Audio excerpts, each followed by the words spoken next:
Baik. Assalamualaikum warahmatullahi wabarakatuh. Waalaikumsalam warahmatullahi wabarakatuh. Selamat pagi, sejahtera selalu untuk kita sekalian. Iya. Kayaknya belum lama kita ketemu ya. Alhamdulillah. Sehat-sehat tentunya semuanya. Ya, kemarin saya live di teras. Ya, mungkin laptop di sana itu yang agak sampai tidak bisa masuk-masuk di menggunakan laptop. Jadi saya terpaksa masuk di kamar lagi. Padahal asik di teras itu. Cuma aksesorisnya gonggongan anjing yang banyak itu juga mengganggu. Di kamar ini tidak ada istilah tidak ada karena saya bikin kedap. Oke, baik teman sekalian. Kemarin kita sudah bincang-bincang dengan beberapa teman. Ya, mudah-mudahan ada manfaatnya, mudah-mudahan bisa kita mengambil hikmah. Dan lagi-lagi saya minta maaf lagi.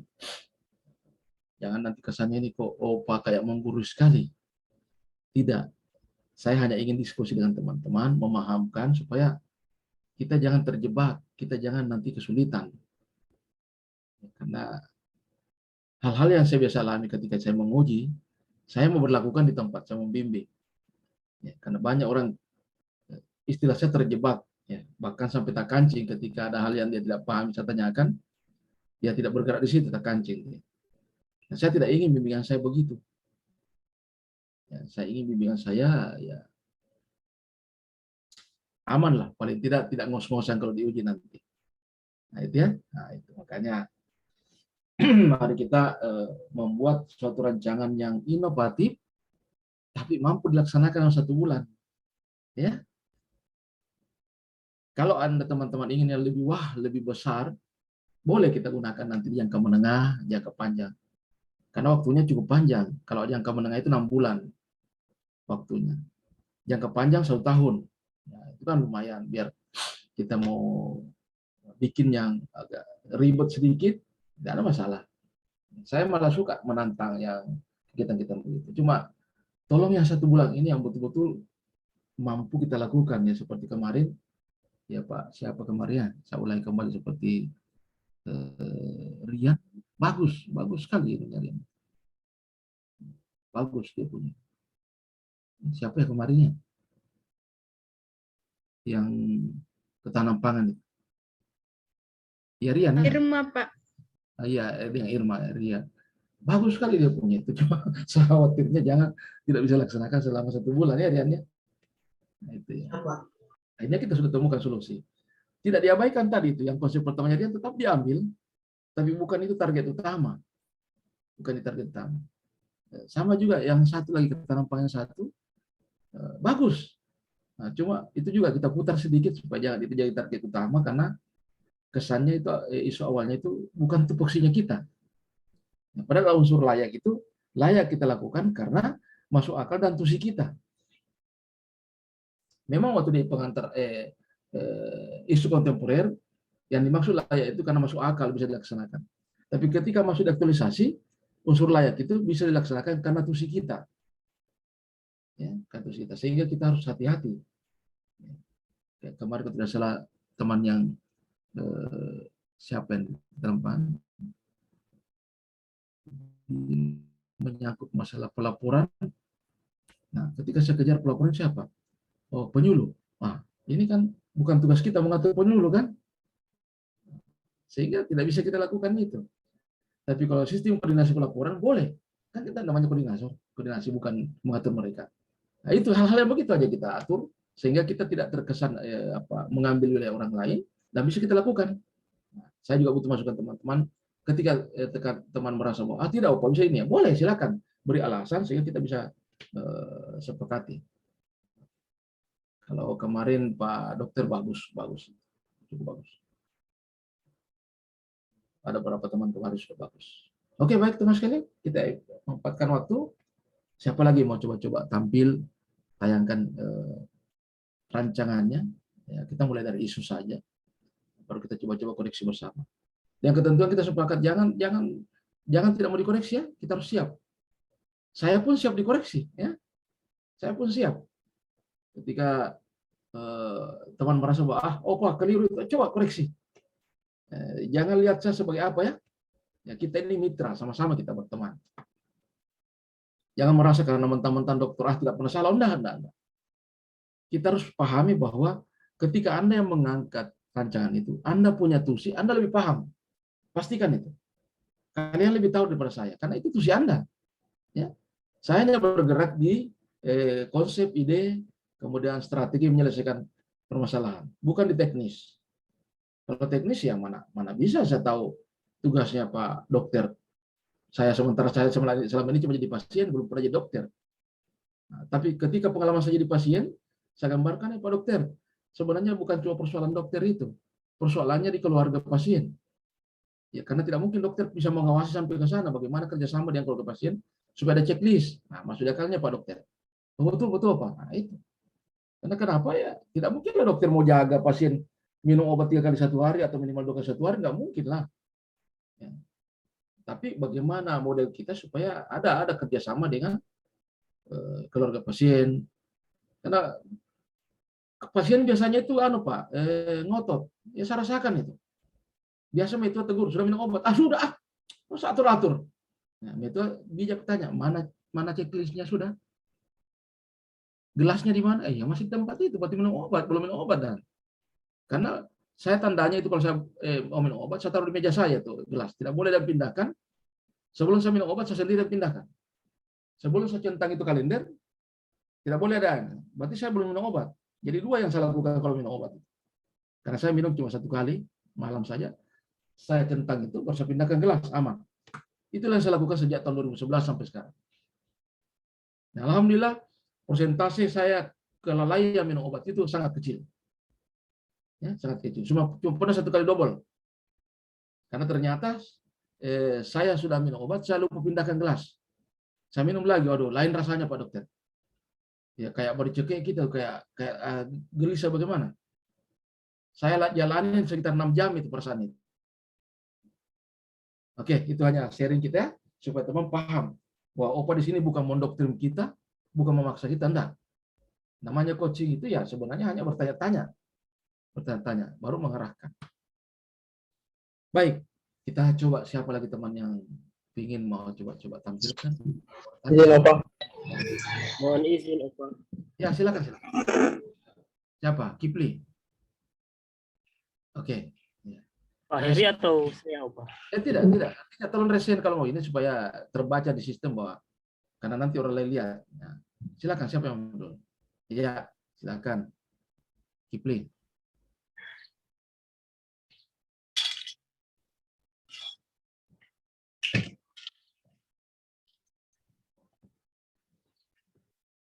Saya yakin sudah siap benar teman-teman. Kan kemarin saya lihat sudah paham betul. Izin share. Nah, silakan. Ya, kita mulai dari Kipli. Dari ya PKL dulu. Iya. Sudah kelihatan? Sudah. Terima kasih atas kesempatan yang diberikan kepada saya. Baiklah, saya akan memaparkan tentang analisis isu APKL di tempat kerja saya, yaitu di Dinas Kependudukan dan Pencatatan Sipil Kabupaten Buol. Ada 3 isu yang saya angkat di sini. Yang pertama, pemungutan liar yang dilakukan oleh para calo atau makelar atau perantara dalam kepengurusan dokumen kependudukan. Ini saya bernilai untuk aktualnya 2, problematikanya 2, kekhalayakannya 3, layaknya saya bernilai 5, sehingga jumlah 9. Kemudian isu yang kedua yang saya angkat yaitu, mohon izin saya baca dulu. Ya, silakan.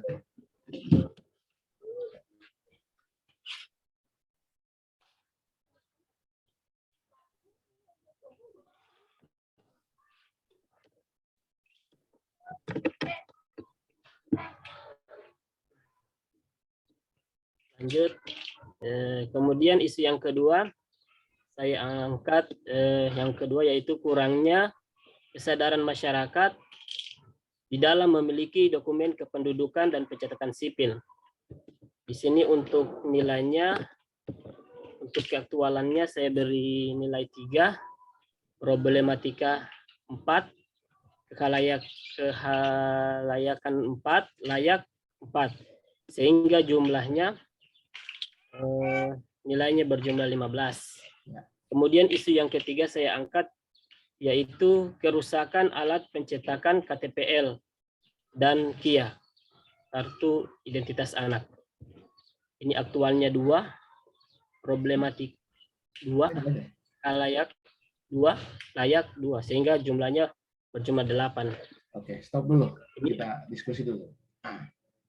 Yang pertama, pemungutan liar dilakukan oleh para calon maklar perantara dalam pengurusan dokumen kependudukan. Bagaimana kalau kita putar? Jangan kita menuduh. Ya, masih adanya apa istilah masyarakat mengurus ini menggunakan jasa perantara atau calon. Itu entah mau dikasih uang atau terserah dia. Karena kalau begini kita menuduh seolah-olah jangan kita tuh masih adanya. Ya. Sehingga ketika itu kita angkat akan mendukung isu kedua. Ya toh? Ya. Nah, masih adanya masih adanya masyarakat menggunakan jasa perantara maklar atau calo dalam mengurus dokumen kependudukan. Iya, saya nanti rubah, Pak. Ya, kita pakai lokus dan fokus ya. Ya, dokumen kependudukan itu lokusnya di mana? Di wilayah mana? Kabupaten Bul ya, katakanlah begitu. Iya. Oke. Kedua, ini juga Pak Kifli ya, kita bagaimana kira-kira membahasakan. Saya kalau mengambil kata kesadaran, jangan sampai kita terkejar apa sih kesadaran itu, apa yang diketahui kesadaran itu. Bagaimana kalau kita sebut masih rendahnya, ya? Masih rendahnya ya. Iya, minat dan pengetahuan masyarakat dalam mengurus dalam kepemilikan, rendahnya atau minat masyarakat di dalam masih rendahnya pengetahuan dan minat masyarakat dalam manfaat dokumen kependudukan. Ya. Karena begini, kesadaran sebenarnya saya setuju sekali. Tapi biasa saya kalau uji orang, saya tanya, apa indikatornya kesadaran itu? Ya. Tapi kalau Kifli mampu menjelaskan apa indikatornya kesadaran itu, coba apa yang Kifli maksudkan kesadaran?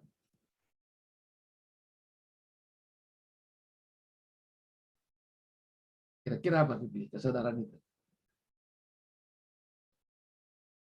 Atau masyarakat belum memahami arti penting, ya?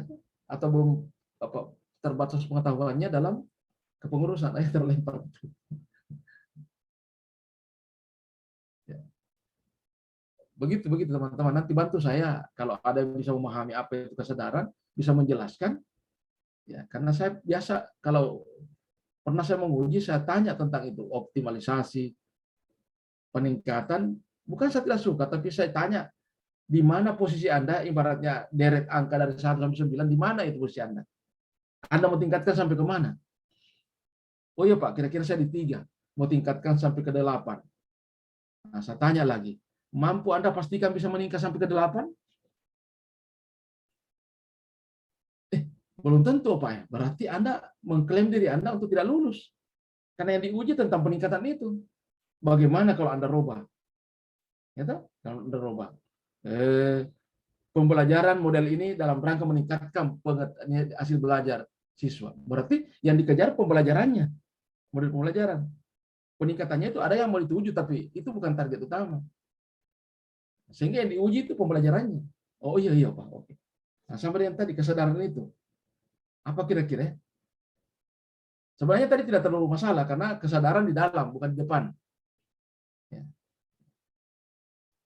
Yang paling bahaya kalau peningkatan kesadaran masyarakat, aduh. Tapi karena pasti tadi itu, pasti dia akan digiring ke peningkatan kesadaran masyarakat. Karena rendahnya kesadaran masyarakat kan, pasti dia giring ke situ. Targetnya peningkatan kesadaran masyarakat. Nah, di sini permasalahannya. Apa tolak ukurnya itu? Atau Pak Dokter bisa bantu? Apa kira-kira tolak ukurnya Pak Dokter? Karena ini ada hubungannya dengan kesehatan. Apa tolak ukurnya kesadaran itu? Supaya kita bantu teman. Kalau memang kita sepakat tetap itu ya kita gas. Kira-kira ada pendapat Pak Dokter tentang kesadaran itu? Karena ini kan ada hubungannya dengan kesehatan. Ya, karena kesadaran itu kesehatan mental itu, setahu saya. Coba silakan Pak Dokter. Oh, iya.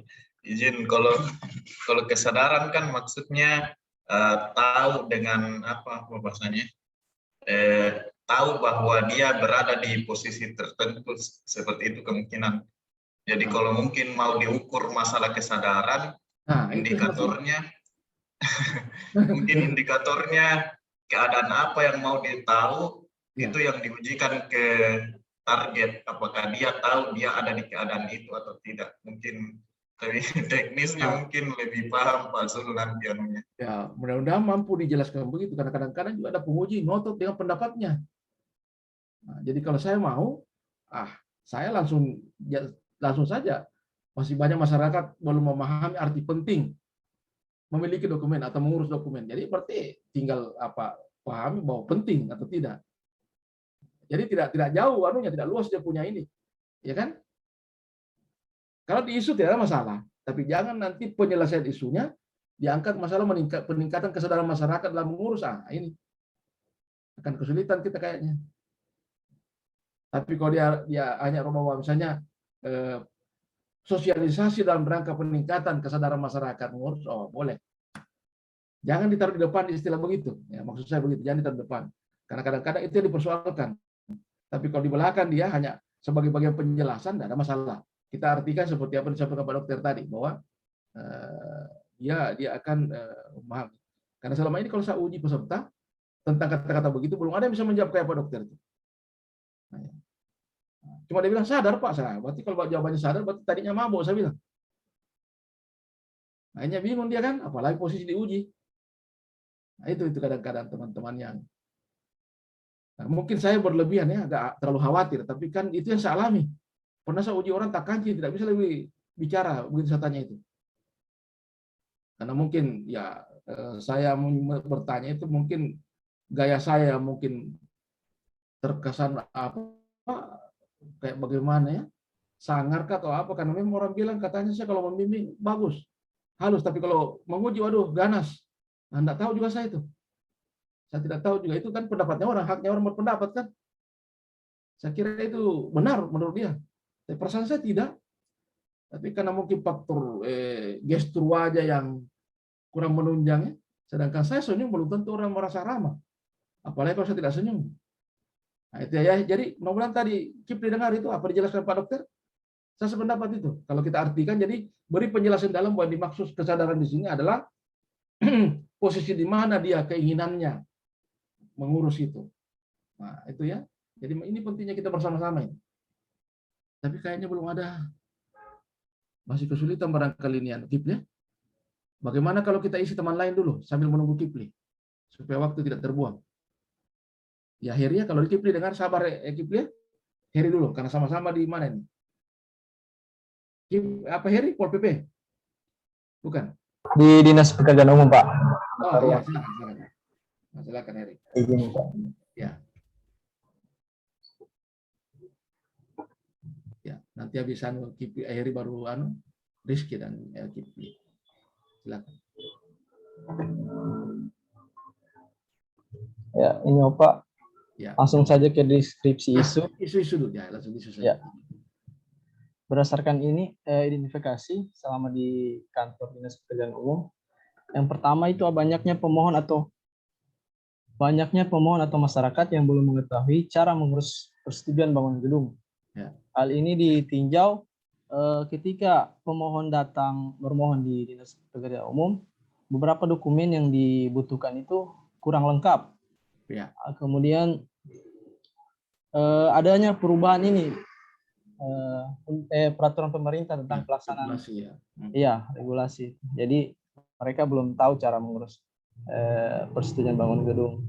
Kemudian masih banyaknya bangunan gedung pemanfaatan ruang di wilayah kota Kabupaten Gol tidak sesuai dokumen RT/RW Kabupaten Gol.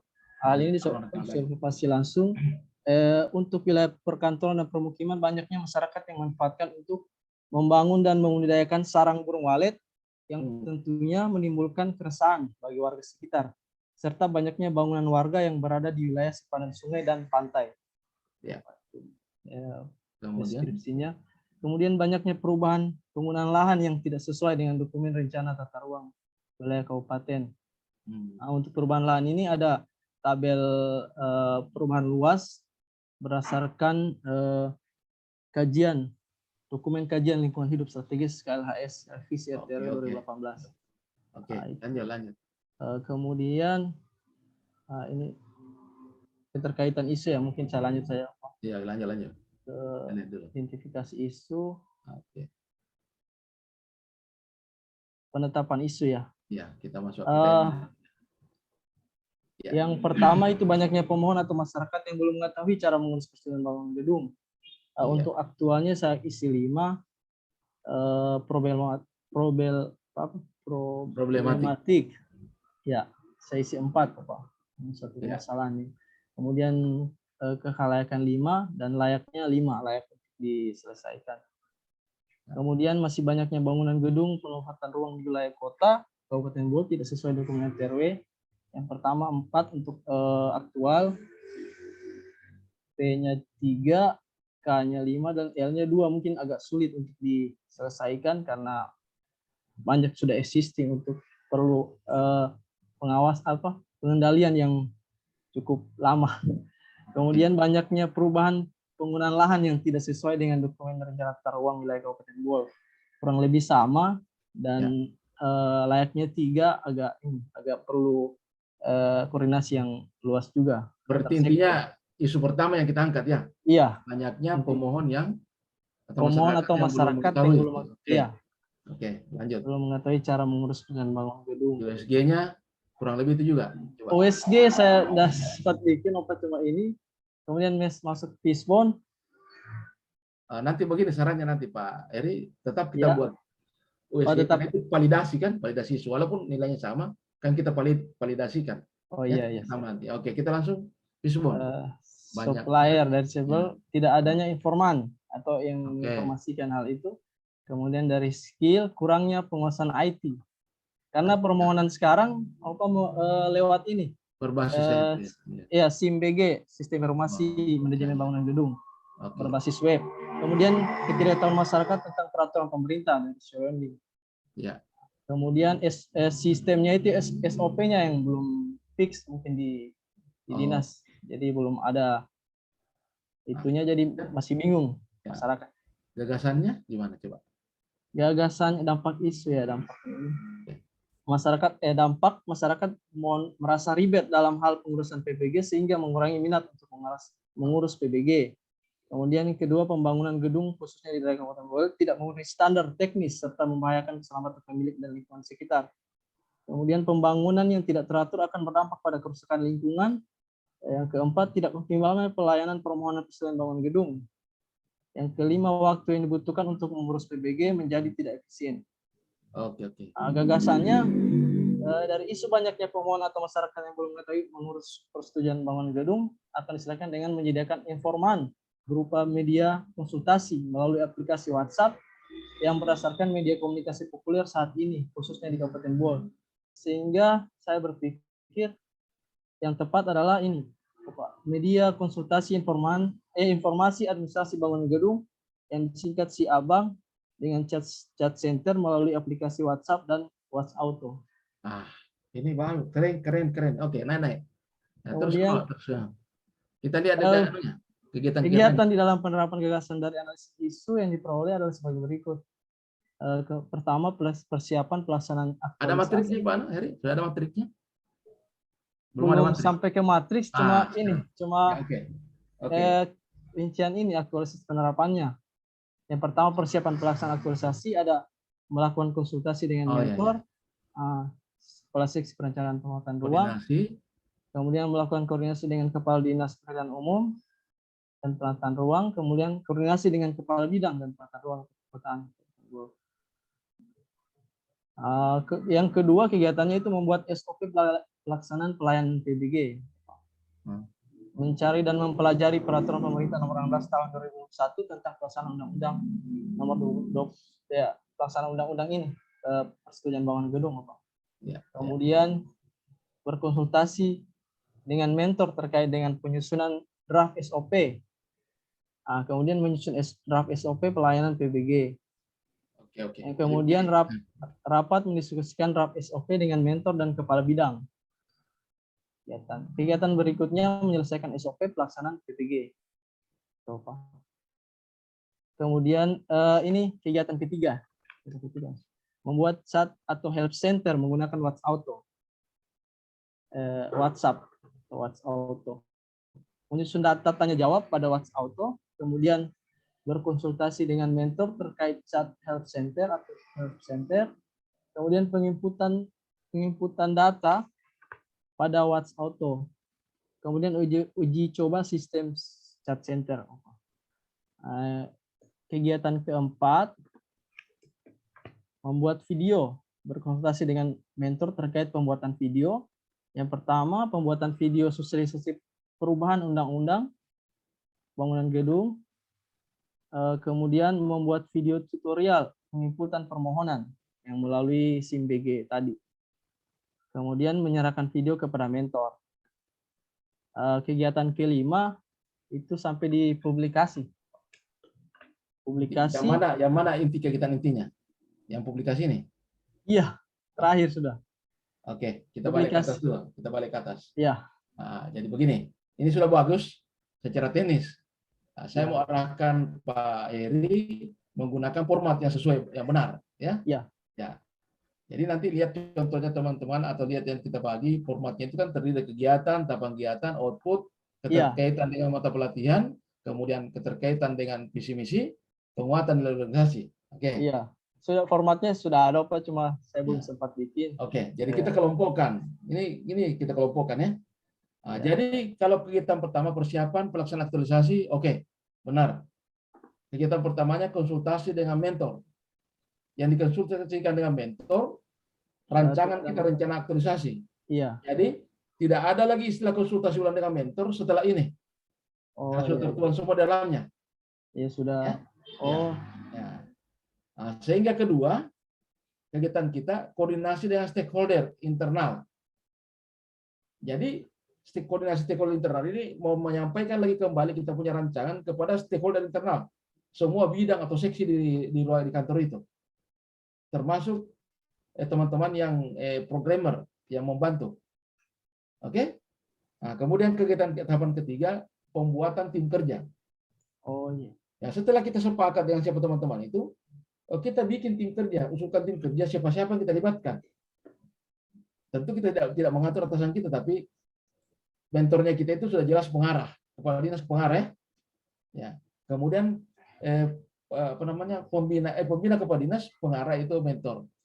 Kemudian Anda Heri sendiri sebagai pelaksana ya, dengan teman-teman libatkan siapa-siapa. Kemudian kegiatan kedua yaitu ini kan persiapan pelaksanaan aktualisasi. Kegiatan kedua persiapan pembuatan media aplikasi. Iya. Berarti ini SOP-nya sudah di situ semua nanti. Di pembuat persiapan media apa istilahnya, sosialisasi atau apa. Di sini dibuat. Pertama, mencari referensi. Ya, mencari referensi tentang apa yang mau dibuat. Kedua, menyiapkan bahan persiapan pembuatan media. Ketiga, membuat desain. Pertama, desain SOP.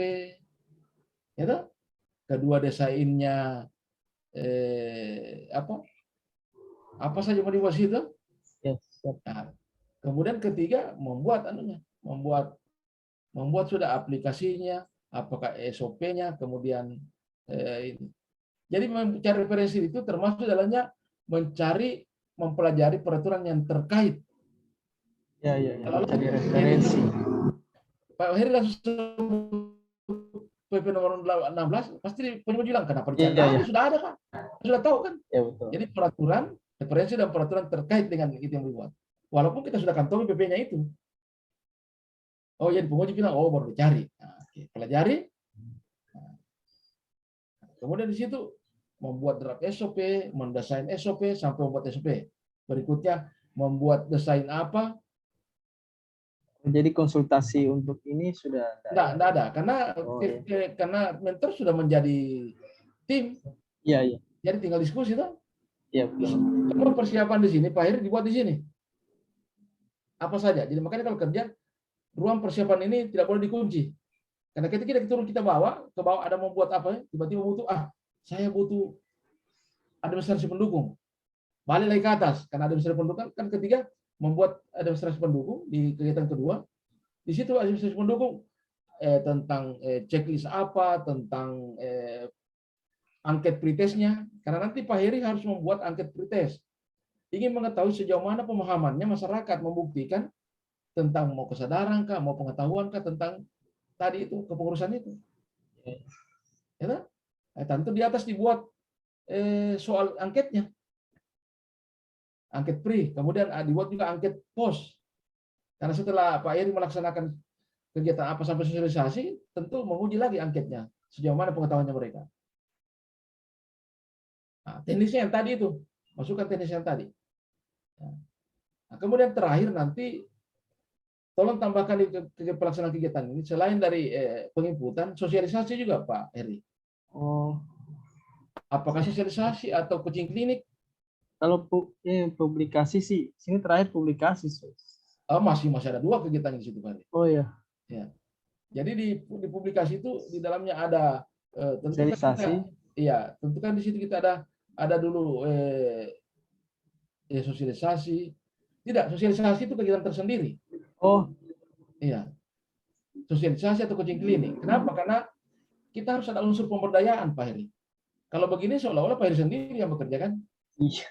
Ya, temannya Pak Heri itu perlu coaching klinik. Siapa yang membantu nanti di situ membuat publikasi, mendata kan di coaching klinik. Coaching klinik itu tinggal pilih, jangan sosialisasi. Sosialisasi kan apa namanya? Terlalu besar gaunnya. Lebih baik pendampingan dan coaching klinik. Jadi didampingi teman itu, ada anggota yang mendampingi untuk melatih bagaimana caranya mendata, bagaimana cara membuat ini, menjalankan ini. Kan nanti pasti ada satu orang yang membantu Pak Heri sebagai pengelola apa tadi? Pengaduan atau apa tadi itu? Pengelola konsultasi. Iya, media konsultasi. Ya. Jadi ini kan jadi ada yang menangani itu, ada orang staf di situ yang ditugaskan untuk sebagai tenaga pengelola yang mengedit, apa saja di dalamnya itu hasil konsultasi itu. Meneruskan kan? Tapi di sini Opa, Watch Auto itu dia kita buatkan bank soal, ketika ada yang bertanya dia jawab otomatis. Iya, tapi harus ada yang mengelola. Ada mengelola. Pengertian manajemen tidak boleh main sendiri. Harus ada penanggung jawab di situ. Ya siapa yang Pak Heri taruh di situ, staf atau nahodor atau apa? Ya. Yang itu yang melakukan tidak bisa melapor sama Pak Heri kan ini barang. Iya sih. Ya, jadi harus ada yang mengelola. Itu katanya manajemen begitu. Nah, jadi itu yang di coaching klinik dengan orang lain yang membantu. Sehingga hidup ini kegiatan berjalan. Nah, kemudian di terakhir nanti sebelum terakhir sekali ada namanya evaluasi. Oh iya. Evaluasi. Iya, yang mencoba mengamati dan menganalisis hasil angket pretest dan post itu. Tadi pretestnya berapa kemampuan pengetahuannya dan kesadarannya, ya. Kemudian di post test angket post terakhir itu berapa perkembangannya, sehingga itu nanti evaluasi dan pemberian reward. Kalau pemberian reward mencoba menyandingkan, ya, menyandingkan nilai tadi. Jadi mereka nilai pretest dan post test, angket apa istilahnya terserah. Kedua, menyandingkan nilai itu dan masukkan dalam sistem tabulasi grafik supaya kita lihat trennya itu, yang tadinya bagaimana pengetahuannya dan sekarang bagaimana. Kemudian penetapan, kalau mau kasih reward kepada stafnya yang berprestasi membantu, silakan. Baru penghargaan apalah. Nah, kalau memang, karena biasanya manajemen begitu. Kalau orang prestasi diberi hadiah, yang gagal ya diberi sanksi. Itu aturan manajemen. Kemudian yang terakhir, kegiatan kita monitoring dan evaluasi. Apa isinya monitoring dan evaluasi? Pertama, pengukuran capaian. Tadi sudah ada evaluasi tadi, pengukuran capaian tentang perubahan perilaku. Ya, itu diambil, kemudian diukur lagi berapa rencananya. Pak Heri, berapa tahapan kegiatan rencananya dan berapa terlaksana. Jadi rumusnya itu realisasi dibagi rencana dikali 100%. Dua itu yang kita butuhkan nanti. Catatannya tentang kedua itu perubahan perilaku dan pencapaian kegiatan kita yang rencanakan. Nah, kedua, tahapan kedua testimoni. Karena ini teknis, ini juga kegiatan ini tidak akan bisa kita lihat dampaknya dalam 1 bulan. Sehingga kita butuh pengakuan, testimoni, video pengakuan dari atasannya kita, dan penerima manfaat. Apakah video atau pernyataan tertulis, silakan. Nah, kemudian tahapan ketiga adalah pelaporan dan rencana tindak lanjut. Apa yang dilaporkan?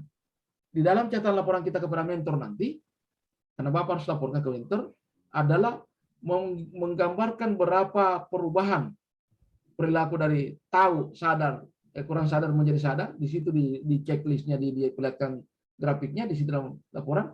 Kedua, dengan laporan perkembangan rencana dan realisasi. Itu 2. Kemudian ketiga, kendala dan cara mengatasinya. Karena pasti Pak Heri punya kendala, hambatan di sini. Bagaimana strateginya? Itu yang dilaporkan. Nah, RTL-nya apa? RTL itu melihat, pertama mungkin cakupan wilayahnya belum semuanya. Nah, rencana tindak lanjut, kondisi ini dikembangkan lagi untuk wilayah lebih luas. Atau apa yang mau ditingkatkan.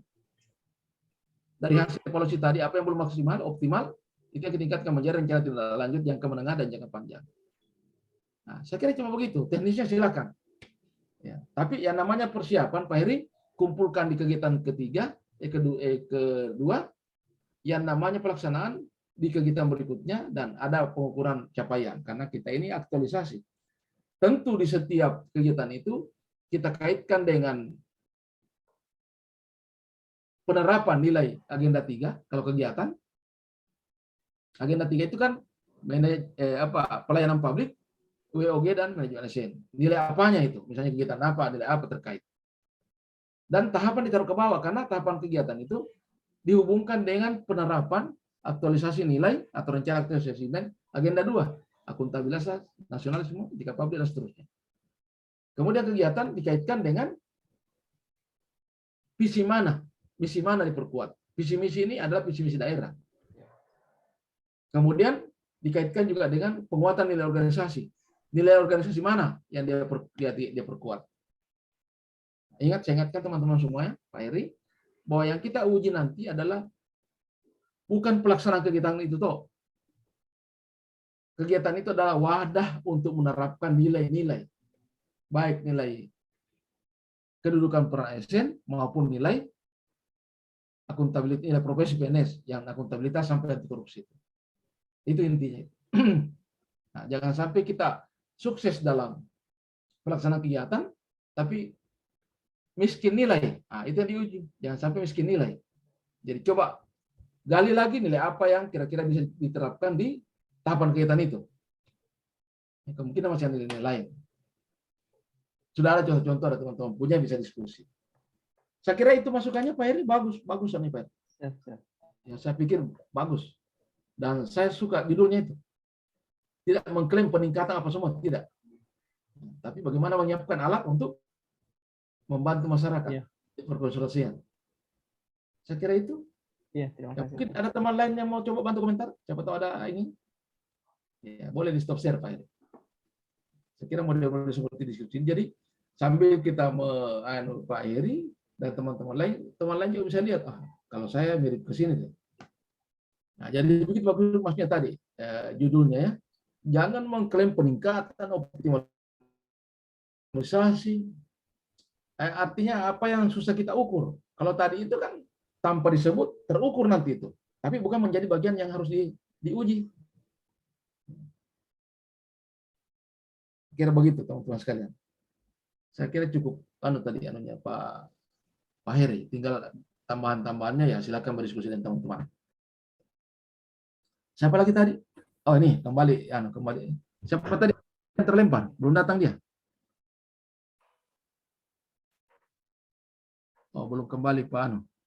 Kipli itu saudara Kipli. Kita anukan dulu Pak Kipli, boleh Pak Rian? Boleh Pak. Coba teruskan yang tadi Pak Kipli. Kita bergeser tadi karena Pak Kipli tidak tahu jauh-jauh terlempar dia tidak bisa kembali nih. Ya Pak. Oh, saya sudah pindah lokasi ini pakai jaringan WiFi. Oh ya, nah, itu. Pokoknya teman-teman kalau ujian, pokoknya maksimalkan di mana signal bagus. Kalau perlu kontra memang dengan Telkom, minta satu meja di situ. Ya siap, Pak. Kan bisa difasilitasi minta teman Telkom. Kalau mau dibayar, kita bayar. Minta satu ruangan untuk teman-teman. Yang penting jangan feedback ya. Ya, kalau ada yang sementara ngomong, matikan yang lainnya supaya tidak. Ya silakan Kipli. Dari mana kita tadi? Izin share.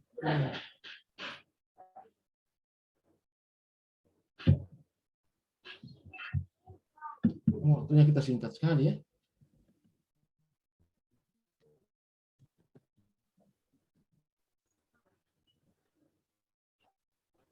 Ya, kira-kira itu yang kita mau Pak Kipli. Apa kira-kira apa tadi sempat dengar apa yang dijelaskan Pak Dokter tentang kesadaran itu? Tapi kalau tidak sempat dengar. Ya, jadi kalau tadi yang digambarkan Pak Dokter bahwa mungkin yang dimaksud di sini kesadaran, tapi tunggu dulu. Apa gagasan pecahan isunya? Nah, itu kita melihat dulu. Apa gagasan pecahan isunya? Coba langsung aja ke situ. Dari nomor 1 itu apa gagasannya? Gagasan pecahan isunya. Kata tapi tidak terpilih itu? Oke, gagasannya. Iya.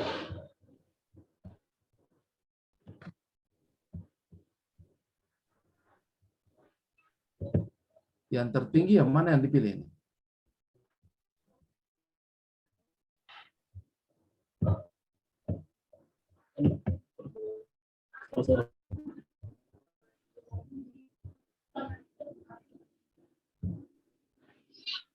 Hilang. Ya. Kalau gagasan isunya ini, Pak, ada beberapa. Saya pilih kegiatan tentang gagasan kreatif.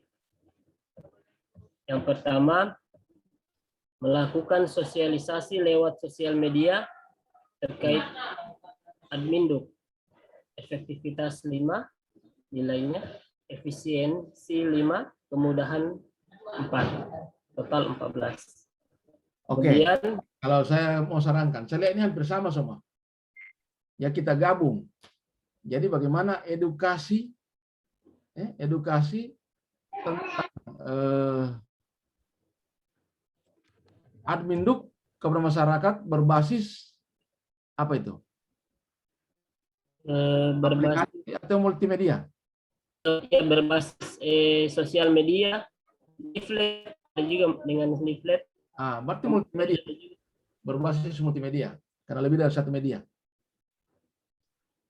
Ya toh? Yeah.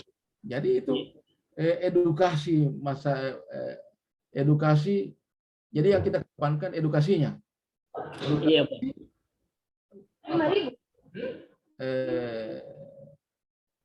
Apanya Adminduk itu? Adminduknya atau sistem manusia?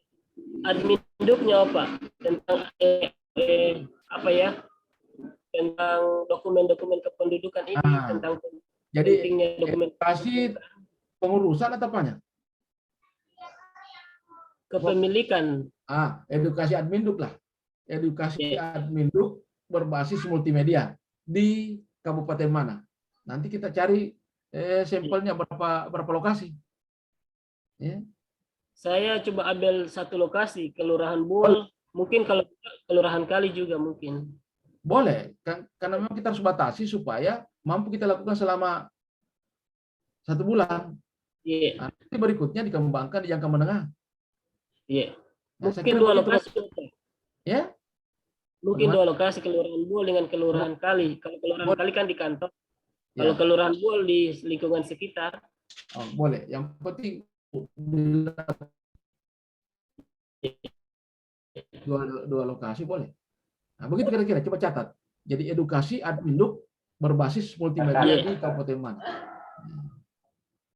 Jadi jangan kita munculkan lagi kesadarannya di situ. Saya khawatir jangan.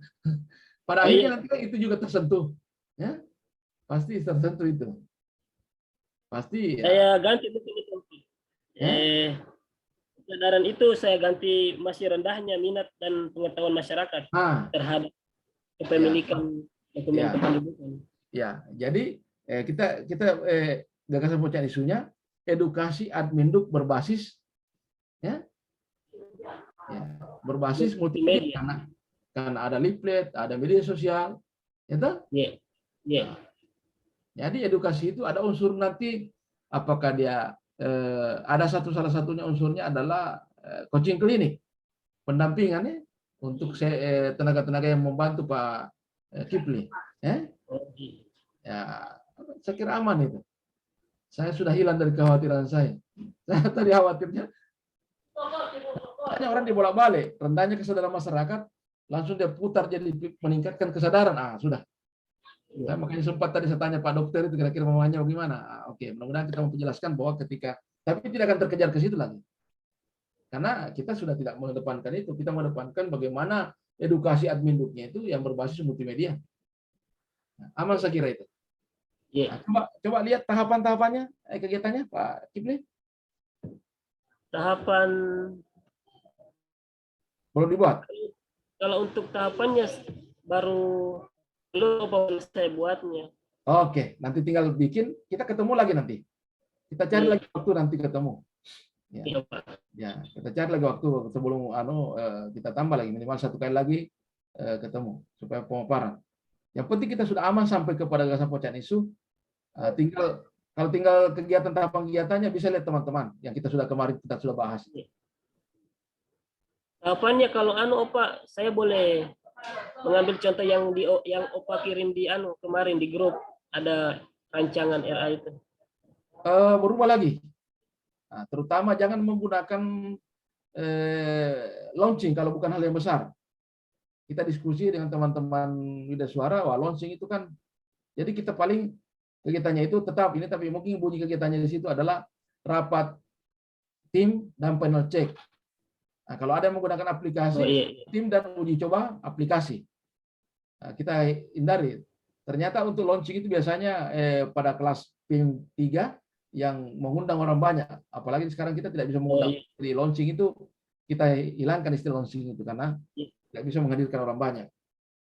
Kami juga itu selalu diskusi dengan teman-teman. Makanya selalu saya katakan, contoh yang diberikan itu hanya model desain. Kalau benar-benar pada waktunya. Dia berkembang terus itu. Terutama juga literatur yang digunakan pakai itu, karena pasti literatur lama itu. Kita gunakan literatur yang terbaru. Saya kira perlu nanti Pak Ya, kita kasih kesempatan lagi. Iya Pak, makasih. Ya, sama-sama, oke, teman. Di stop share dulu. Siapa teman lagi yang ingin untuk, masih ada waktu lebih kurang 40 menit. Ya, izin Opa. Iya. Oh, siapa? Rizky. Opa. Sambil berjalan, silakan. Ya. Yang lain boleh. Ya. Tampilkan di layar Opa. Oh, silakan. Oh, maaf ini kata waktu tak kejar, seolah-olah kita dikejar-kejar juga. Iya. Iya, ini waktu. Tinggal sedikit lagi nih Opa. Ya langsung ke analisisnya saja Opa, tuh analisisnya. Iya. Ini tunggu dulu, Rizky kerja di mana? Apa jabatannya Rizky? Saya sebagai perawat Opa, D3 di Puskesmas Lakea. Ya. Ya. Ini ada beberapa isu yang saya sudah diskusikan dengan teman-teman di ruangan perawatan, tapi belum sampai ke mentor Opa, karena mentor sibuk dengan pelayanan vaksinasi sekarang. Jadi saya baru diskusikan dengan teman-teman, ada 3 yang saya dapatkan isu itu. Yang pertama, belum optimalnya pengisian lembar info konsen sebelum melaksanakan tindakan. Yang kedua itu kurangnya kemampuan komunikasi terapeutik perawat kepada pasien. Yang ketiga itu kurangnya kepatuhan perawat dalam penggunaan APD yang benar. Nah, dari ketiga isu ini, ketika dianalisis menggunakan tool analis APKL, rankingnya yang tertinggi itu ada pada poin 2, kurangnya kemampuan komunikasi terapeutik perawat kepada pasien. Jumlahnya itu 20. Kemudian setelah gunakan analisis USG-nya, urgensinya yang poin 2 itu 5, seriously-nya 5, growth-nya juga 5, sehingga totalnya 15 dan masih juga ke peringkat pertama Pak. Jadi kita lihat anunya lagi. Kita lihat dulu ya. Kurangnya kemampuan lewat. Iya, kurangnya kemampuan komunikasi. Apa terapeutik itu? Terapeutik ini apa komunikasi yang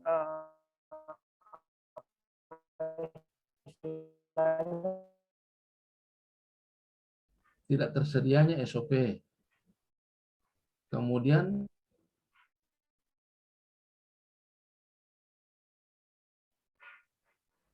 tertutup di layar saya.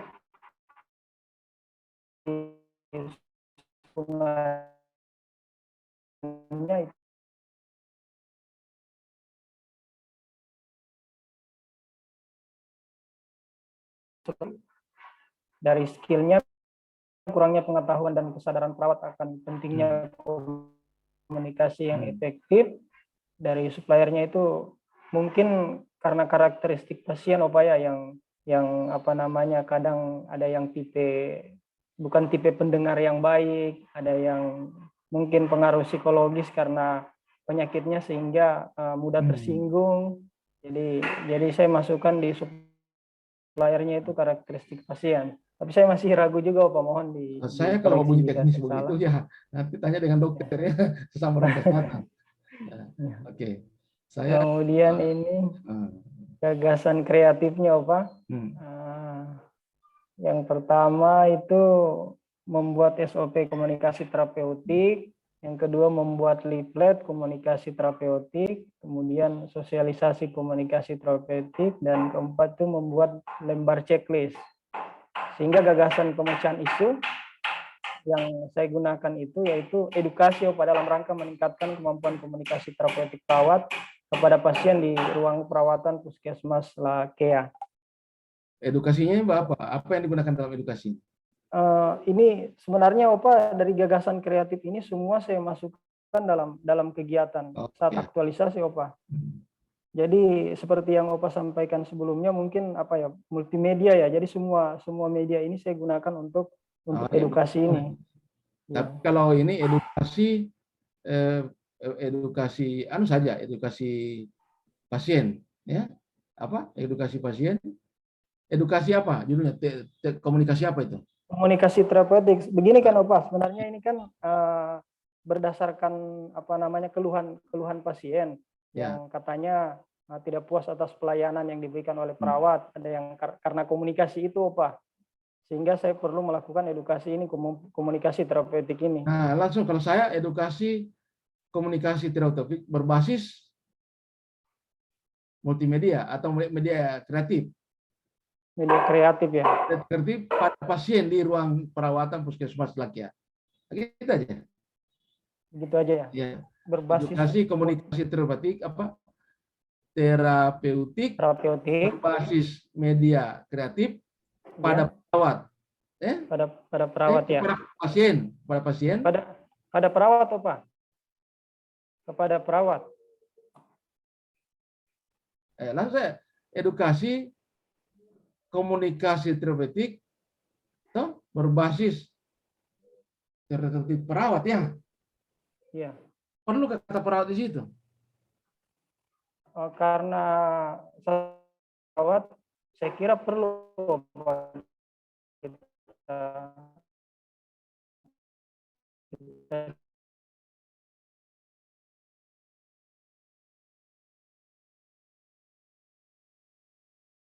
perawat.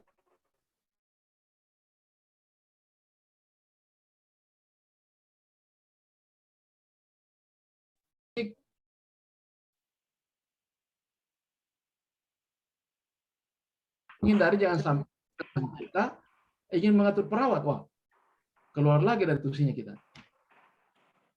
Tapi kalau pasien dan perawat, pasiennya kan bisa. Iya. Bisa, Pak. Oke, aman. Jadi bunyinya tadi edukasi komunikasi terapeutik, sistem komunikasi atau model edukasi model komunikasi terapeutik berbasis media kreatif di ruang perawatan puskesmas itu. Langsung saya begitu. Kan pasti perawat dan pasien di situ. Tidak mungkin penjual lampa di situ kan?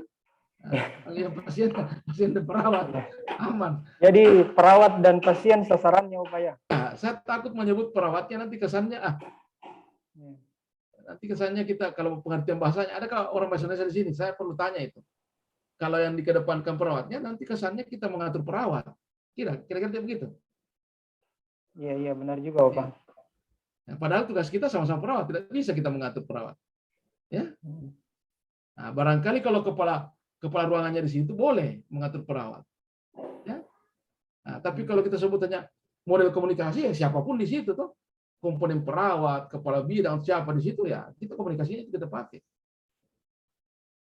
Atau kalau mau lebih kena edukasi model komunikasi terapeutik ya keperawatan berbasis. Jadi kalau keperawatan itu perawat tugasnya. Iya. Atau coba diskusikan ya teman-teman perawat atau dokter situ. Bahasa apa cocok? Perlukah kita menyebut keperawatannya atau tidak usah? Atau pelayanan? Gimana ya? Apa bagusnya? Pelayanan di ruang pelayanan. Ya. Kalau pelayanan pasien kan perawat. Iya. Gimana kira-kira? Di depannya oke, edukasi model komunikasi terapeutik berbasis media kreatif. Tinggal di belakangnya. Apakah pelayanan di pasien di ruang perawatan atau pelayanan keperawatan di situ? Ya, yang penting jangan perawat yang kita atur. Bagaimana kira-kira? Saya kira pelayanan di ruang perawatan. Oh, sudah aman itu. Berbasis media kreatif, pelayanan pasien di ruang perawatan puskesmas. Jadi yang melayani itu yang harus memahami komunikasinya itu kan. Apakah perawatnya atau apanya biar dokternya di situ juga kena semua itu. Tapi tidak mengatur. Karena pelayanannya kita atur. Bagaimana kira-kira?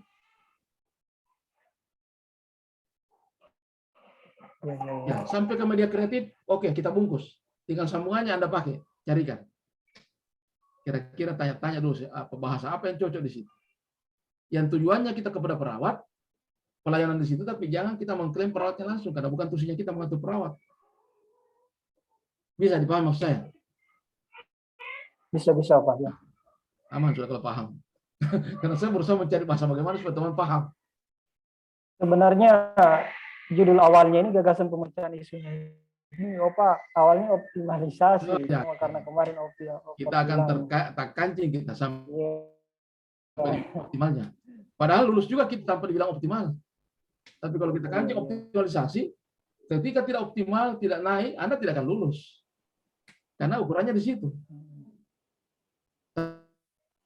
Edukasi, yang penting itu sudah bukan edukasi. Sudah selesai urusan tuh. Saya paling tidak bisa itu karena kalau saya menguji, saya sudah garis itu. Ini calon-calon yang tak kancing. Betul, tak kancing betul. Jadi saya tidak mau bimbingan saya tak kancing.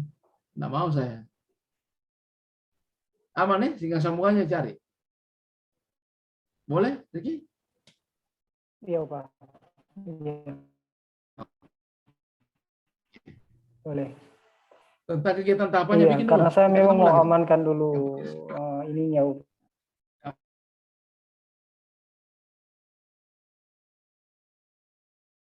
Maka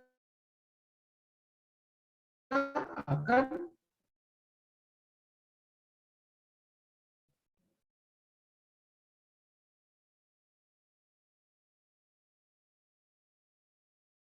kegiatan itu yang besar pengaruhnya terhadap pencapaian tujuan. Kalau tahapan kegiatan tidak terlalu kecil tapi penting. Jadi, yang besar pengaruhnya terhadap pencapaian tujuan, kalau tahapan kegiatan tidak terlalu besar tapi penting. Kalau kegiatan besar pengaruhnya. Makanya saya hindari menjadi kegiatan konsultasi kepada mentor. Coba, jika saya konsultasi kepada mentor, maka akan terjadi edukasi ini. Oh, tidak. Tapi kalau persiapan pelaksanaan, maka akan mencapai tujuan. Oh iya pasti karena kita persiapkan kan. Walaupun dalamnya tahapannya ada konsultasi mentor, koordinasi dan stakeholder internal, kemudian pembentukan tim kerja. Oke, aman, Rizky? Ya, siap-siap, Pak. Ya, aman. Waktu kita masih ada tinggal berapa menit. Masih bisa satu orang. Siapa lagi? 33. Siapa yang duluan nih? Oke, kita percepat. Karta baru Sri, boleh? Nah, coba Karta. Kita percepat 15-15 menit satu orang maksimal. Iya Pak, makasih Pak. Izin share Pak. Nah, silakan. Langsung kepada isu. Nggak usah dibacakan nilainya. Kita tunjuk saya yang mana yang jadi yang utama, yang muncul, yang kita pilih.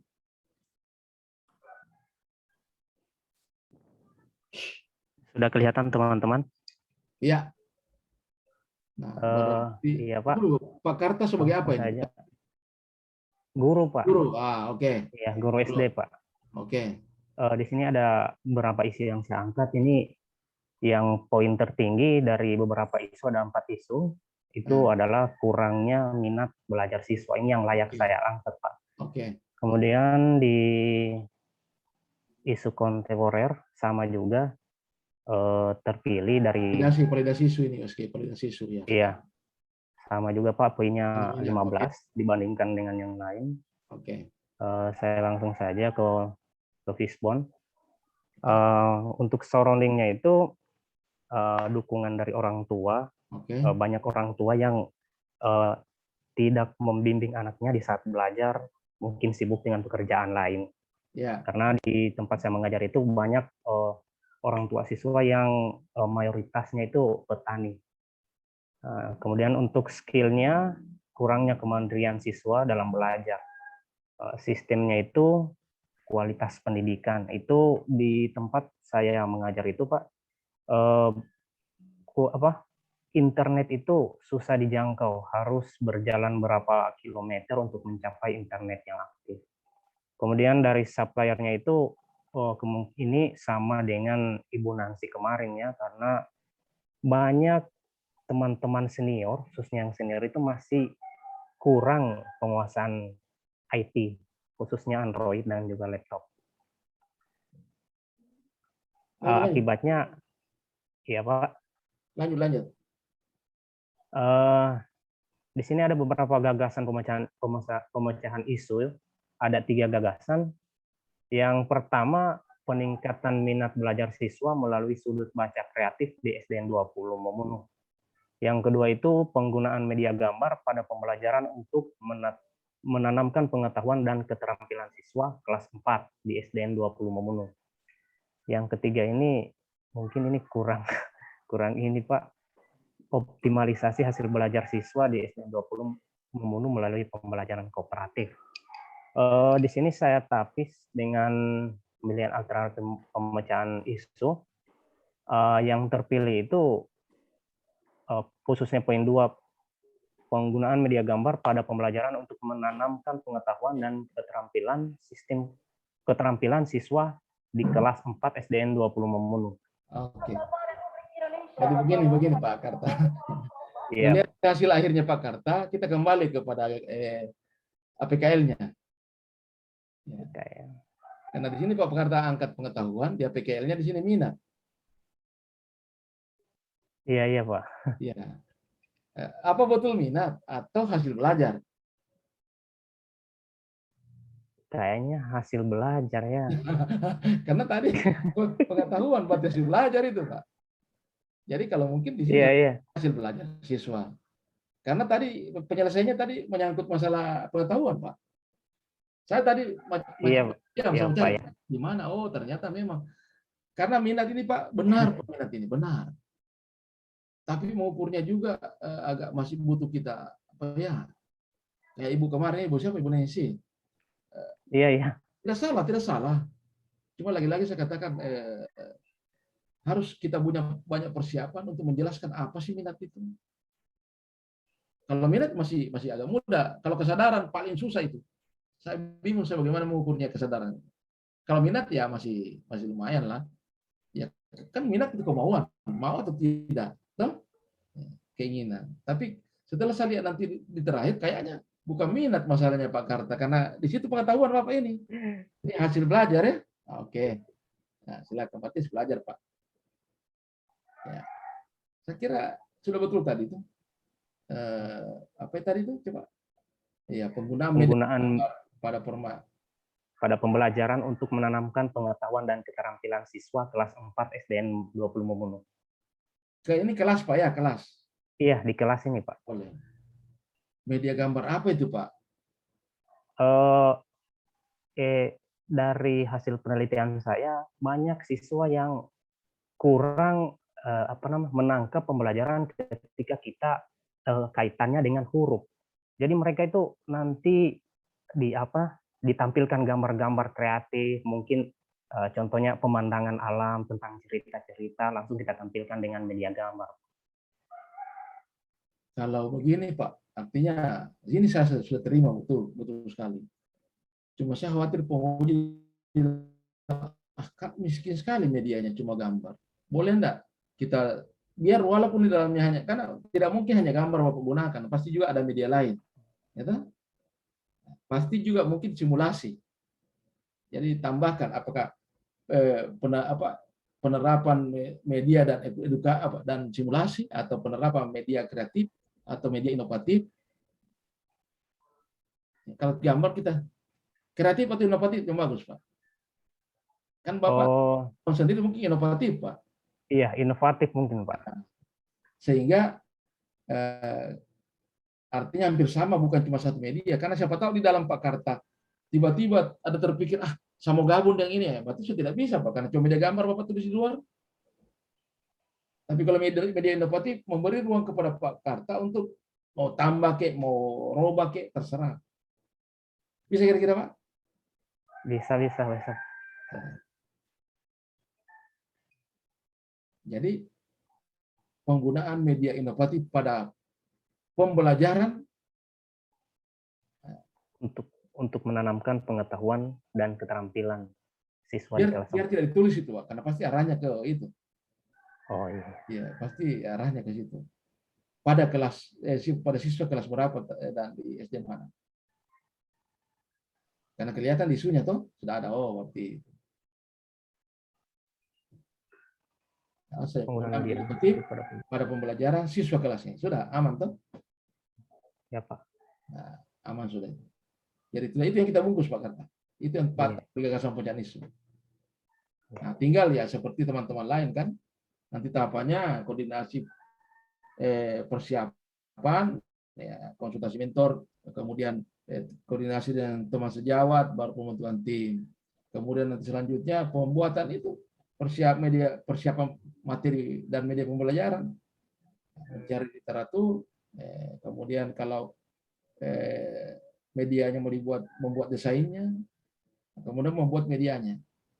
Kemudian kalau tentang pembuatan perangkat pembelajaran, ya berarti analisis silabus baru membuat RP, KD apa semua. Baru terakhir di kegiatan kedua itu, tahapan terakhirnya adalah menyiapkan administrasi mendukung, karena nanti pasti ada post-test, pre-test dibuat di situ. Ada pendukung, soal pre-test, soal post-test, daftar hadir, checklist apa semua terserah. Dan seterusnya. Terakhir kan evaluasi pembelajaran dan monitor evaluasi. Kemudian kalau ditanya nanti Pak Karta, apa itu media inovatifnya? Salah satunya masukkan Pak simulasi pembelajaran yang kayak ular tangga itu Pak. Ular tangga, kalau dia dapat tangga naik dia prestasi, senang. Tapi kalau dia turun ada pertanyaan di bawah itu, di kepalanya ular itu. Nah, pertanyaan tema apa yang Bapak mau sampaikan, terserah, diganti-ganti pertanyaannya. Ya, nah, itu sudah pengayaan Pak, sudah inovatif itu. Siap Bapak. Oke, saya kira aman Pak Karta. Lanjut Ibu tadi itu. Nah, kita masih ada. Makasih Pak. Ya, makasih, kita stop share. Tahapan kegiatannya bikin dulu, baru kita diskusikan lagi nanti. Ibu siapa tadi? Ibu Sri. Ya, silakan Bu Sri. Ya, Pak, izin share screen. Silakan. Soalnya kayak sempit sekali waktu serasa. Nanti kita cari waktu lagi. Bisa berkati. Ya, langsung. Kasih maunya teman-teman tampil semua rancangannya. Jangan takut salah. Lebih bagus kita mandi keringat dalam persiapan, dalam latihan, daripada kita mandi darah dalam pertempuran. Setuju? Baku bahagia kita di sini, tapi di ujian aman. Ya, sudah kelihatan Opa? Sudah. Nah, Ya. Saya langsung saja ke teknik APKL-nya. Sri apa? Guru juga? Atau, ya? Saya perawat D3, Opa. Oh, perawat. Oke. Di sini ada 3 isu yang saya angkat. Kemudian yang saya utamakan yaitu kurangnya minat lansia terhadap pentingnya posbindu lansia. Oke. Posbindu ya, lansia ya? Iya, Pak. Kemudian di tabel USG-nya tetap juga mendapat peringkat 1. Ya. Kemudian di fishbone-nya di sini dari surrounding-nya ada ditulis itu minat lansia di mana? Lokasinya? Berarti nanti, tulisnya wilayah kerja begitu, wilayah kerja. Disebut. Jangan sampai orang bilang seluruh Indonesia begitu. Ya, oke, lanjut. Fishbone-nya. Terus ada fishbone-nya di sini, dari surrounding-nya dukungan keluarga, kemudian sistemnya minimnya informasi, skill-nya pendidikan, kemudian suppliernya ini sarana dan prasarana. Itu dampaknya itu Bu Sri, kenapa tidak terpantaunya penyakit pada lansia? Iya, Opa, karena di posbindu itu kan fungsinya untuk mengontrol penyakit-penyakit yang tidak menular pada lansia. Tapi tetap minat dulu, tetap di situ kita taruh. Nanti dalam rujukannya nanti tentang pengobatan itu harus sama itu dampaknya. Berarti dampaknya tetap ya kurangnya minat. Nanti diukur penyebabnya. Kenapa? Penyebabnya tadi karena mungkin yang kita khawatirkan pengobatan itu yang kurang atau apa. Tetap sama itu yang dari USG yang ini tetap di situ. Nah, itu yang kita carikan penyebabnya. Kenapa? Apa yang menyebabkan dia tidak kurang minat ke sana?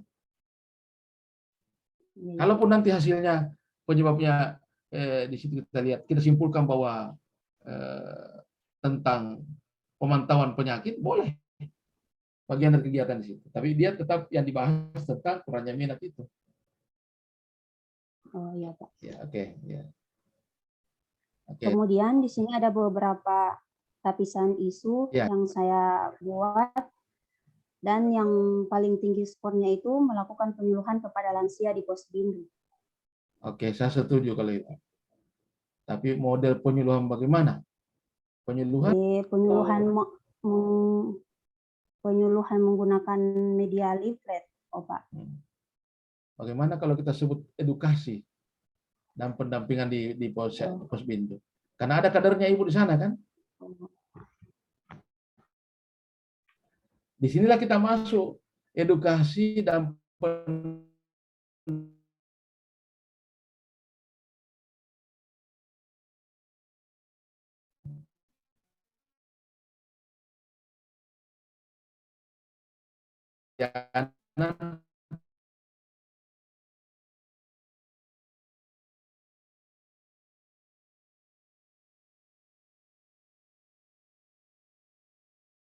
tadi karena pelayanan obatnya tidak ada di situ, masuk. Kalau kegiatan tahapan kita sudah ada, tahapan kita belum? Masih sementara dibikin, Pak. Banyak. Perbaiki dulu tadi itu. Lengkapi di sini. Berarti tadi kita sepakat apakah tidak usah pakai melakukan. Karena ini kan pasti kita lakukan tuh. Berarti langsung edukasi dan pendampingan. Edukasi dan penyuluhan.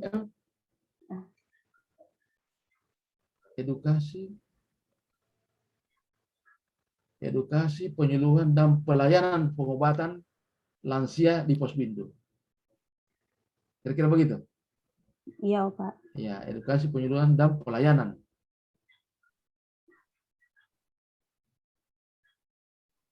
Atau kalau mau singkat, edukasi dan pelayanan.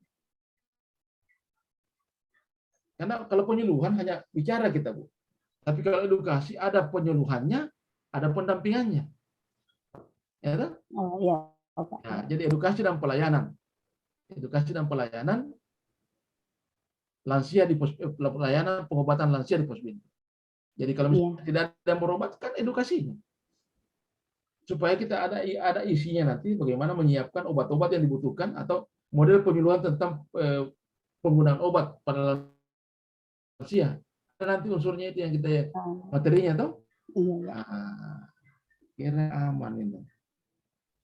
Jadi jebakannya tidak ada di situ. Kalau kita langsung pengobatan, nah kalau tidak ada yang berobat bagaimana? Ya kan? Tapi kalau tidak berobat edukasinya dong. Kalau ada yang berobat ya kan kita sudah siapkan pelayanan pengobatan. Jangan sampai kita tulis pelayanan pengobatan, tiba-tiba ada berobat tidak bisa karena ibu kan hanya penyuluhan. Oke, aman. Kita sudah mengantisipasi jebakan-jebakan. Ya, makasih Pak. Iya, makasih sama-sama. Nah, boleh di stop share. Sekarang mau isi satu orang lagi masih bisa atau mau diskusi? Silakan. Kenapa Aziza? Saya lihat kayak ada minat Aziza ini. Jangan ditahan, Aziza. Kalau mau ngomong dong, ngomong. Siap, izin Opa satu penampilan lagi boleh saya? Nah, silakan. Siap. Saya tidak takut kalau istilah. Kalau orang mengarah kesehatan ada Pak Dokter bantu. Siap. Karena saya berani sudah mengarah ke masalah jasmani ya rohani ya sudah saya serahkan ahli. Lanjut. Siap. Izin share screen Opa. Ya, silakan. Ya baik. Jadi nama saya Siti Aziza dari instansi SMP 4 Momunu.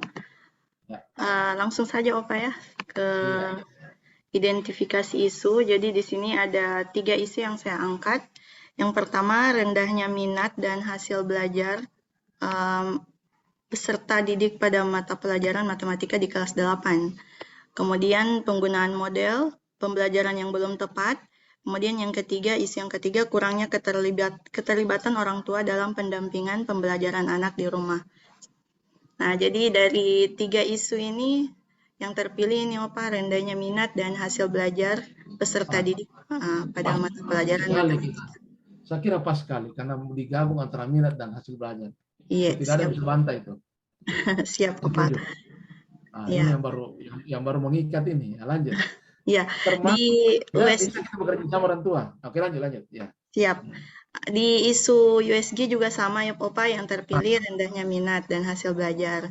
Kemudian untuk fishbone-nya, jadi ada beberapa memang yang menyebabkan. Pertama supplier itu media pembelajaran, kemudian sistemnya itu metode, kemudian skill-nya itu dari kemampuan guru sendiri, kemudian surrounding-nya ini ada juga termasuk di sini kurangnya keterlibatan orang tua dalam pendampingan pembelajaran anak. Sehingga dari penyebab ini mengakibatkan rendahnya minat dan hasil belajar peserta didik pada mata pelajaran matematika khususnya di kelas 8. Nah, untuk tapisan gagasannya mana? Ini Opa, ada 3. Yang pertama, menggunakan metode pembelajaran discovery learning untuk bisa meningkatkan minat dan hasil belajar. Yang kedua, meminta peran orang tua dalam pendampingan proses pembelajaran. Yang ketiga, untuk medianya ini saya pakai LKPD sama penggunaan Excel Opa. Kebetulan materinya ini persamaan garis lurus yang saya mengajarkan gitu Pak. Oke. Saya tanya dulu. Giza, apakah menggunakan Excel ini belum termasuk di discovery learning? Sudah masuk?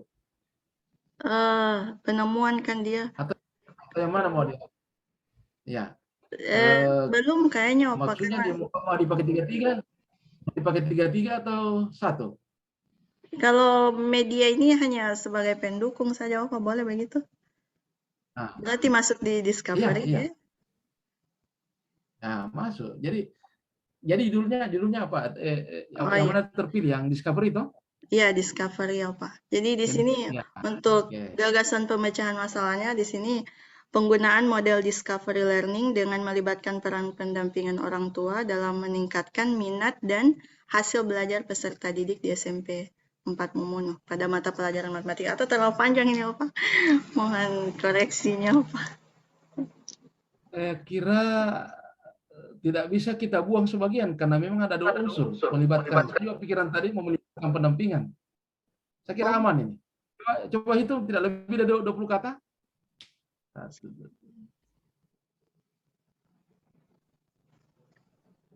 Sudah lebih kayaknya Pak. Saya buang yang mana ini? Putus langsung di sini penggunaan model discovery learning dan pelibatan orang tua, peran orang tua, penggunaan media discovery dan pendampingan orang tua. Perlukah pelibatan? Masih bisa? Bagaimana Pak? Dan pelibatan. Hilangkan peran dan pelibatan pendampingan. Pendampingan. Ya, orang tua. Orang tua dalam meningkatkan minat dan hasil belajar peserta didik. Tidak usah pakai itu.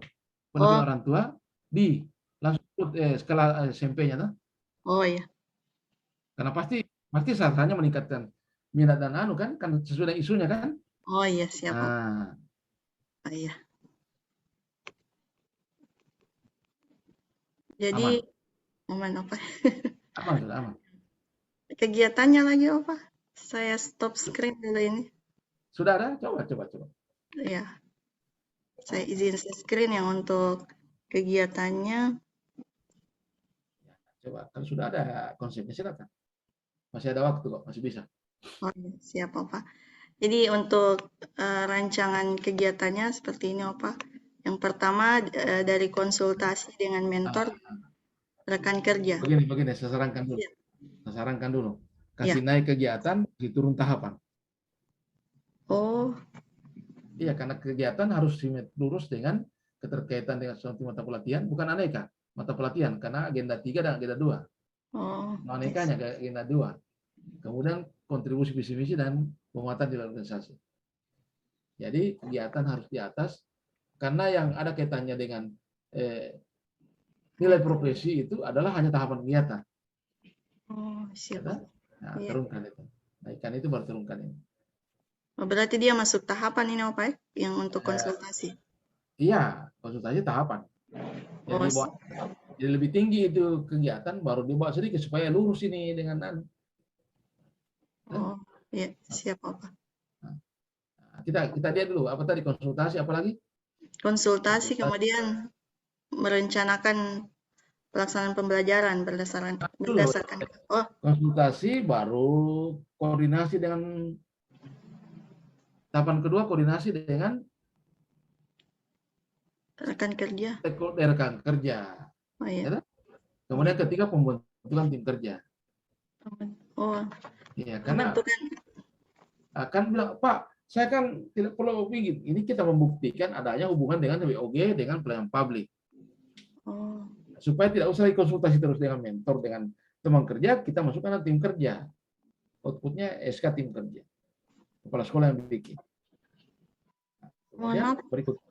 Baru masuk persiapan. Persiapan media dan perangkat pembelajaran. Kegiatan kedua itu. Dia bukan tahapan itu. Kegiatan kalau persiapan. Siap apa? Kegiatan pertama itu adalah persiapan pelaksanaan aktualisasi. Tahapannya konsultasi dengan mentor, koordinasi dengan teman kerja, pembentukan tim kerja. Itu tahapan. Baru kegiatan kedua, tinggal digeser ini. Sudah ada semua. Kegiatan kedua, persiapan media dan perangkat pembelajaran. Tahapannya, mencari referensi tentang media yang mau digunakan. Oh, iya. Mendesain. Tahapan kedua, menyiapkan bahan dan mendesain media. Ketiga, pembuatan media pembelajaran. Keempat, menganalisis silabus. Itu tahapan keempat. Tahapan kelima, menyusun perangkat pembelajaran, RP apa semua. Kemudian tahapan keenam, kalau mau bikin satu kegiatan, kalau mau bikin 2 kegiatan boleh juga, 3-3. Tahapan keenam, menyusun administrasi pendukung. Apa itu? Karena kita nanti kan tinggal di garis-garis toh. Soal pretest, soal post-test, daftar hadir, checklist, apa saja mau dibutuhkan nanti itu sudah dibuat memang di situ formatnya. Nah, kemudian kegiatan ketiga atau kegiatan keempat, Karena tadi boleh juga persiapan media dulu baru persiapan perangkat pembelajar, boleh juga. Jadi akhirnya ketika kelihatan toh, karena kalau cuma persiapan media dan perangkat pembelajaran terlalu banyak tahapannya. Oh iya. Nah, berarti persiapan media dulu, pembuatan media, baru persiapan penyusunan perangkat pembelajaran, toh? Oh iya. Supaya ini. Keempat, karena dibagi dua tadi itu. Keempat adalah finalisasi dan final check, ya, rapat tim dan final check. Rapat tim dan final check ini tahapan-kegiatannya pertama pemaparan media dan perangkat pembelajaran kepada tim, ya, pemaparan. Tahapan kedua meminta masukan saran tim. Ya, tahapan ketiga final check, finalisasi dan final check. Oke? Nah, berarti kita berikutnya adalah sudah itu penerapan aktualisasi pembelajaran tadi berbasis discovery learning. Ya. Nah, yang pertama pasti kita lakukan apersepsi dulu, apersepsi dan pretest. Siap. Itu. Kegiatan kedua itu penerapan media itu. Excel. Nah, kemudian ketiga kita langsung kepada ada berapa kan mungkin penerapan media apa dulu, baru media apa dulu, toh? Jadi penerapan media dulu, baru ketiga etapa berikutnya adalah bagaimana model pendampingan orang tua, ya, toh? Ya, baru selanjutnya adalah evaluasi post test, ya, toh? Post test. Ini kan lama ini prosesnya ini, bukan cuma satu kali, ya, berapa kali kita adakan karena ini tuh habituasinya ini mungkin sekitar 2-3 minggu berulang. Siap, Bapak. Jadi berulang itu terakhir baru kita post test kan? Ya. Itu Ya. pertama pretestnya, berakhir nanti berapa kali kegiatan ini, pelaksanaan ini baru kita post test. Nah, sehingga nanti ada kegiatan lagi namanya evaluasi pembelajaran dan pemberian reward. Evaluasi pembelajaran dan pemberian reward. Apa yang kita di situ tampilkan mengamati dan menganalisis atau memeriksa pelajaran pretest dan post test. Ya, tahapan kedua, menyandingkan nilai pretest dan post-test dalam sebuah tabulasi grafik. Ya, tahapan ketiga, penetapan dan pemberian reward. Jadi penetapan hasil dan pemberian reward. Oke? Ya, kegiatan terakhir. Ke-6 atau ke-7? Monitoring dan evaluasi. Sudah 6, Opa. Ya, monitoring dan evaluasi. Ya. Tahapan pertama itu pengukuran capaian. Monitoring evaluasi pertama pengukuran capaian. Nah, saya jelaskan apa yang dimaksud pengukuran capaian. Kita mengambil hasil evaluasi tadi, hasilnya satu, capaiannya itu capaian perubahan perilaku. Capaian kedua yang mau kita hitung adalah berapa realisasi terhadap rencana yang kita lakukan. Kan kita rencanakan misalnya 20 tahapan, terlaksana 19 per 20 ke 100%. Itu capaian realisasi fisik. Nah, tahapan kedua adalah testimoni. Karena tidak bisa kita ukur hasilnya selama 1 bulan ini perubahan dampak, maka kita pengakuan testimoni dari mentor di video singkat tentang pengakuannya tentang hasil kita dan penerima manfaat karena kita libatkan orang tua guru murid, berarti kita juga ambil video testimoninya orang tua murid perwakilan 1 orang. Kemudian tahapan kegiatan ketiga adalah pelaporan dan rencana tindak lanjut atau pelaporan dan RTL. Nah, apa isi naskah laporan itu? Pertama, capaian tadi, perubahan perilaku dan capaian fisik. Kedua, kendala dan cara mengatasi kendala. Karena pasti Ziza dalam melaksanakan kegiatan itu ada saja hambatannya. Caranya mengatasi, dijelaskan di situ. Siap. Itu. Kemudian ketiga, rencana tindak lanjut. Apa rencana tindak lanjut? Tapi di situ pelaporan dan rencana tindak lanjut, ya, termasuk di situ dalamnya. Apa rencana tindak lanjut itu? Mencoba melihat tadi itu hasil pencapaian perubahan perilaku dan fisik, capaian kegiatan. Nah, berarti kalau masih mau ditambahkan itu perubahan perilaku karena mungkin belum mencapai target yang kita inginkan, itu direncanakan di tahap jangka menengah. Fisiknya mau dikembangkan di kelas lain, silakan dibuat dalam rencana tindak lanjut jangka menengah dan panjang. Makanya di penutup kita nanti, kalau selesai, kalau orang lain biasa makalahnya penutup, kesimpulan dan saran. Kalau kita kesimpulan dan rencana tindak lanjut. Nah, begitu cerita. Bisa ditangkap, Asisnya? Bisa, Pak. Teman-teman guru.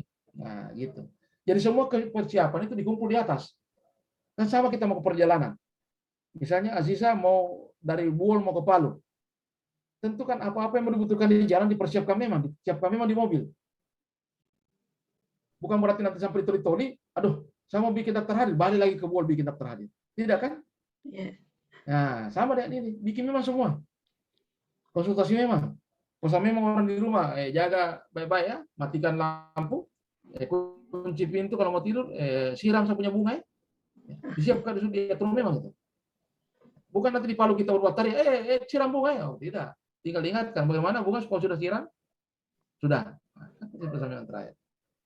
Begitu, ini sama dengan perjalanan sebenarnya. Tidak lagi kita nanti di Palu baru mau beli apa-apa, tanya lagi orang tua di Buol. Oke. Iya, saya terima dulu teleponnya. Minta izin. Oh, siap.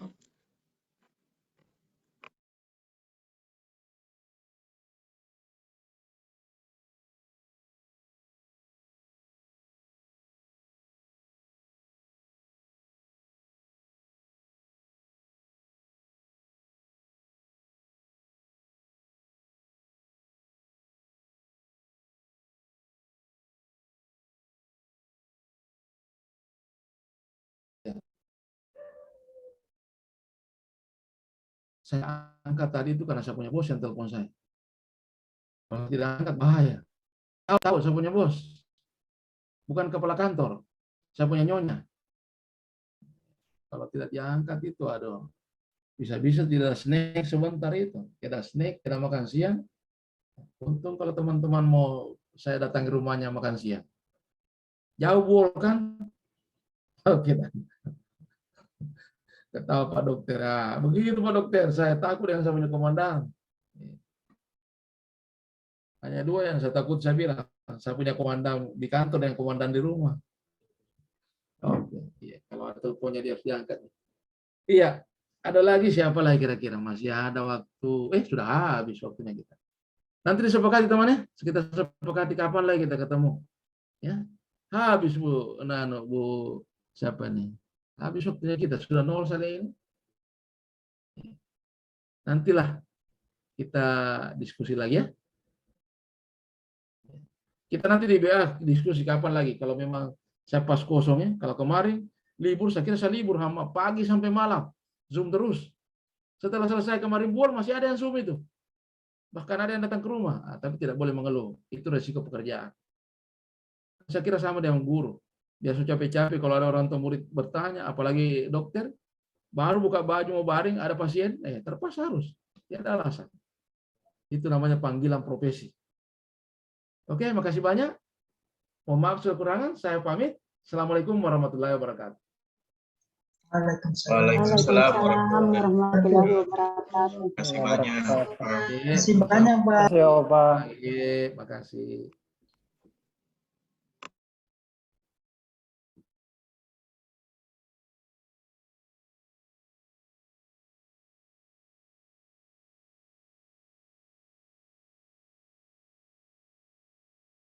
Assalamualaikum Pak. Perhatikan rekamannya Bapak Ibu.